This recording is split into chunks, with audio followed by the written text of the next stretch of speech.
وسیلہ طلب کرنا یہ عقیدے کا ایک اہم مسئلہ اور ایک اہم باب ہے۔ اللہ رب العالمین نے ہم مسلمانوں کو، ہم انسانوں کو اللہ سے وسیلہ طلب کرنے کا حکم دیا ہے کہ تم اپنے نیک اعمال کے ذریعے سے، اپنے نیک افعال کے ذریعے سے اللہ سے وسیلہ طلب کرو۔ وسیلہ طلب کرنا اللہ رب العالمین سے جائز ہے، مستحب ہے، بہتر ہے۔ اور اللہ رب العالمین فرماتا ہے یا ایھا الذین آمنوا اتقوا اللہ، اے وہ لوگوں جو ایمان لائے ہو اللہ سے ڈرو، وابتغوا الیہ الوسیلہ، اور اللہ سے وسیلہ طلب کرو۔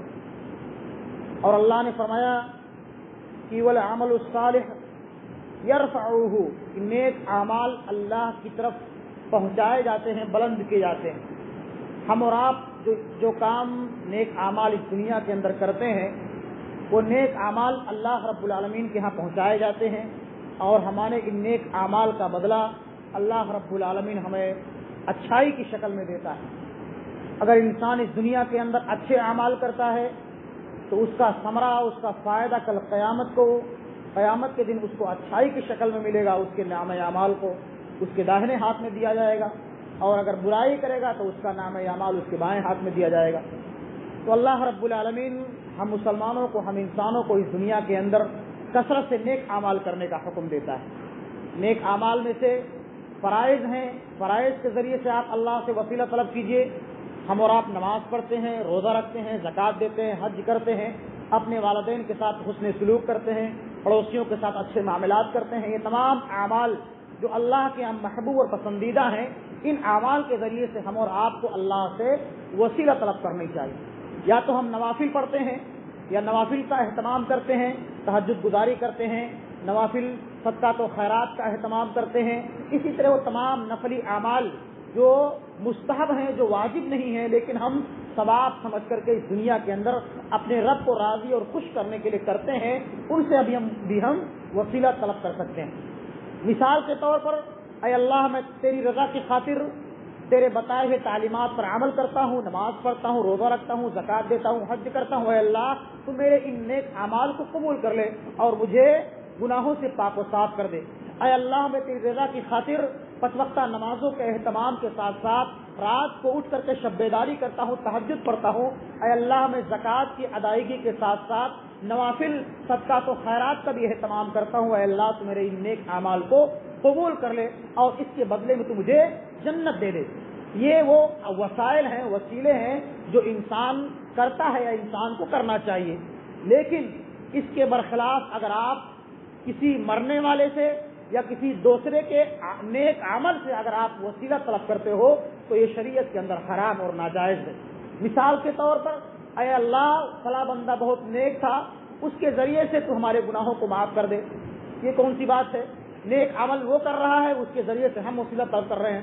اللہ رب العالمین اور اس کے نبی فرما رہے ہیں کہ آپ اللہ سے ڈائریکٹ وسیلہ طلب کرو، اللہ سے مانگو، ڈائریکٹ مانگو، اللہ آپ کی دعاؤں کو سنے گا، اللہ آپ کی دعاؤں کو قبول کرے گا اور آپ کی خطاؤں کو معاف کرے گا۔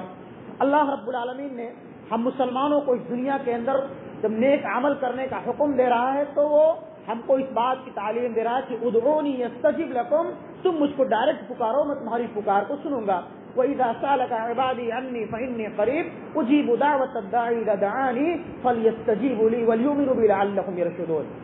اور اللہ فرماتا ہے کہ وَإِذَا سَأَلَكَ عِبَادِي عَنِّي فَإِنِّي قَرِيبٌ، جب میرا بندہ مجھ کو پکارتا ہے، مجھ سے سوال کرتا ہے، مجھ سے کچھ مانگتا ہے، اگر وہ پریشانی میں ہے، مصیبت میں ہے تو مجھ کو پکارتا ہے، میں اس کی فریاد کو سنتا ہوں، قبول کرتا ہوں، اس کی مرادوں کو پوری کرتا ہوں۔ لہذا بندے کو چاہیے کہ وہ مجھ سے فریاد کرے، مجھ سے مانگے۔ اگر کسی چیز کی ضرورت ہے تو وہ مجھ سے بیان کرے، میں اپنے بندے کی فریاد کو سنوں گا اور قبول کروں گا۔ اسی طرح سے اگر آپ دیکھیے تو اللہ کے رسول کی وہ پیاری حدیث جو بخاری اور مسلم کی صحیح روایت ہے، 3 لوگوں کا وہ مشہور واقعہ کہ 3 لوگ غار کے اندر کہیں راستے میں جا رہے تھے، بارش ہونے لگی، طوفان اور آندھی آ گئی، وہ ایک غار کے اندر چھپ گئے، اوپر سے ایک چٹان آ کر کے اس غار کے منہ کو بند کر دیتا ہے۔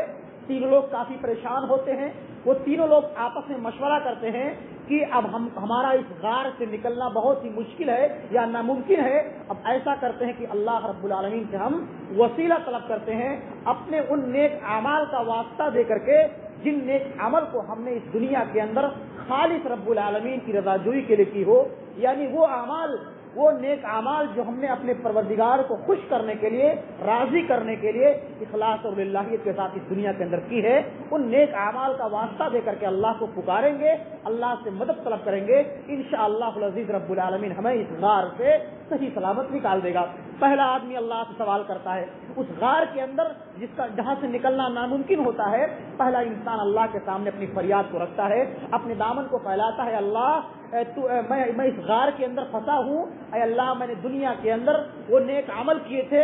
میں ایک چرواہا تھا، ایک بکری کا چرواہا تھا. میرے بوڑھے ماں باپ تھے اور میں اپنی بکریوں کو چرا کر کے جب گھر واپس لوٹتا تھا تو سب سے پہلے اپنی بکریوں کا دودھ دو کر کے اپنے ماں باپ کو پلاتا تھا. ایک مرتبہ ایسا ہوا کہ میں بکریوں کو لے کر کے دور نکل گیا اور جب واپس آیا تو دیکھا کہ میرے ماں باپ سو چکے ہیں. اور جب میں نے دودھ دو کر کے اپنے ماں باپ کے کمرے میں داخل ہوا دیکھا کہ میرے ماں باپ سو چکے ہیں اور میں دودھ کا پیالہ لے کر کے ان کے سرہانے کھڑا رہا. یہاں تک کہ بھوک کی وجہ سے میرے بچے میرے قدموں کے سامنے رو رہے تھے، بلبلا رہے تھے. لیکن میں نے اپنے ماں باپ کے دودھ پلانے سے پہلے یہ مناسب نہیں سمجھا کہ اپنے بچوں کو دودھ پلاؤں. اے اللہ میں اپنے والدین کی خدمت صرف اور صرف تیری رضا جوئی کی خاطر کیا کرتا تھا. اے اللہ اگر میرا یہ نیک عمل تیرے یہاں محبوب اور پسندیدہ ہے، اگر تو میرے اس نیک عمل سے راضی اور خوش ہے تو اے اللہ میں اس غار کے اندر پھنسا ہوں تو ہم کو یہاں سے صحیح سلامت نکال دے. اللہ کے رسول فرماتے ہیں، صحیح بخاری اور صحیح مسلم کی روایت ہے، یہ کوئی من گھڑت قصہ اور کہانی نہیں، صحیح بخاری اور صحیح مسلم کی روایت ہے. اللہ کے رسول فرماتے ہیں کہ غار کا منہ تھوڑا سا کھل جاتا ہے. اس کے بعد دوسرا آدمی سوال کرتا ہے، اے اللہ میری ایک چچیری بہن تھی جس سے میں کافی محبت کیا کرتا تھا، میں اس پر دل و جان سے فریبتا تھا، میں اس کو پھسلاتا تھا، بہکاتا تھا کہ وہ میرے دام فریب میں پھنس جائے. لیکن وہ بہت پاک باز تھی، نیک تھی، دیندار تھی اور وہ میرے دامن میں نہیں، میرے فریب میں نہیں پھنستی تھی. ایک مرتبہ ایسا ہوا کہ اس کو کچھ پیسوں کی ضرورت پڑی، وہ میرے پاس مدد طلب کرنے کے لیے آتی ہے. میں نے اس کو کہا کہ تو اپنے آپ کو میرے حوالے کر دے. چنانچہ وہ مجبوراً اس بات پر آمادہ ہو جاتی ہے اور جب ہم دونوں تنہائی میں ملتے ہیں تو اس نیک خاتون نے، میری چچیری بہن نے مجھ سے کہا کہ اے اللہ کے بندے تو اللہ سے ڈر اور میری شرمگاہ کو، میرے پردے بکارت کو مت پھاڑ، میرے ساتھ غلط کام مت کر، جناکاری اور بدکاری مت کر، تو اللہ سے ڈر. وہ بندہ جو ہے اللہ کے ڈر سے اپنی چچیری بہن کو چھوڑ دیتا ہے اور اس نیک عمل کو اللہ کے ہاں پیش کرتا ہے کہ اے اللہ میری اپنی چچیری بہن کو جس پر میں دل و جان سے فریبتا تھا، صرف میں نے تیرے ڈر سے، تیرے خوف سے، اس بندی نے تیرا خوف دلایا اور میرے دل کے اندر تیرا خوف پیدا ہو گیا اور میں نے تیرے خوف سے اپنی چچیری بہن کو چھوڑ دیا. اے اللہ اگر میرا یہ نیک عمل تیرے یہاں محبوب اور پسندیدہ ہے تو ہمیں اس غار سے نجات دے دے. اللہ کے حبیب فرماتے ہیں کہ غار کا منہ تھوڑا سا اور کھل جاتا ہے. تیسرا آدمی سوال کرتا ہے کہ اے اللہ میرے یہاں کچھ لوگ مزدوری کیا کرتے تھے، ملازمت کیا کرتے تھے، اس میں سب لوگوں کو میں مزدوری دے دیا کرتا تھا. ایک مزدور کی مزدوری میرے یہاں باقی تھی اور وہ بغیر مزدوری لیے ہوئے واپس چلا گیا اور جب اس غلے اور اناج سے میں نے کاروبار کیا، اناج بوئے، غلے پیدا کیے، یہاں تک کہ بہت سارے غلے اور اناج ہو گئے اور اس سے میں نے بکریاں خریدی اور بہت بڑا ریوڑ ہو گیا اونٹوں کا اور بکریوں کا. کچھ سال کے بعد وہ چرواہا، وہ مزدور میرے پاس آتا ہے اور سوال کرتا ہے کہ اے میرے مالک، اے میرے آقا، جو میری مزدوری آپ کے یہاں باقی تھی اس مزدوری کو مجھ کو دے دیجئے، میرے حوالے کر دیجئے. وہ مالک کہتا ہے، وہ انسان کہتا ہے کہ اے میرے بھائی یہ تمام غلے، یہ تمام ریوڑ بکریوں کے، تمام اونٹ کے ریوڑ سب تمہارے ہیں، لے جاؤ. وہ غلام کہتا ہے، مزدور کہتا ہے میرے بھائی میرے ساتھ مذاق مت کرو، میری مزدوری جو آپ کے یہاں رکھی ہوئی تھی وہ مجھ کو وہ دے دو. وہ بندہ کہتا ہے کہ میں نے تیری اسی مزدوری سے جو میرے پاس رکھی ہوئی تھی اسی سے میں نے کاروبار کیا، تجارت کیا، غلے پیدا کیے اور اناج پیدا کیے اور میں نے یہ بکریاں اور جو ہے یہ اونٹ سب اسی کی برکت کی وجہ سے ہیں، یہ سب کچھ تیرا ہے، تو لے جا. چنانچہ وہ سب سمیٹ کر کے لے کر چلا جاتا ہے. وہ انسان اس غار کے اندر پھنسا ہے اور اللہ رب العالمین سے کہتا ہے کہ اے اللہ میں نے تیری رضا کی خاطر وہ تمام ریوڑ، وہ تمام بکریوں کے تمام ریوڑ، تمام اونٹ سب کچھ میں نے تیری رضا کی خاطر دے دیا تھا، اے اللہ اگر میرا یہ نیک عمل تیرے ہاں محبوب پسندیدہ ہے تو آج ہم کو اس غار سے نجات دے دے۔ اللہ کے رسول فرماتے ہیں کہ وہ غار کا چٹان جو ہے کھسک جاتا ہے اور تینوں لوگ صحیح سلامت اس غار سے نکل جاتے ہیں۔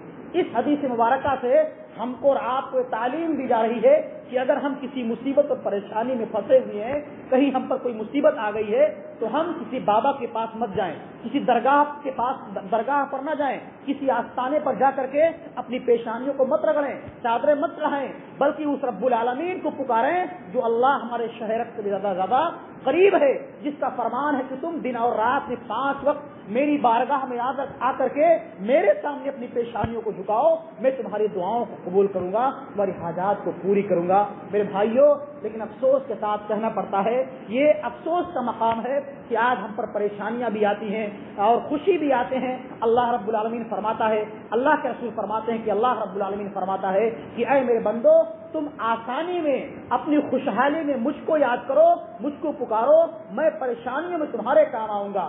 تم مجھ کو اپنی خوشحالی میں یاد کرو، میں تمہاری پریشانی میں کام آؤں گا۔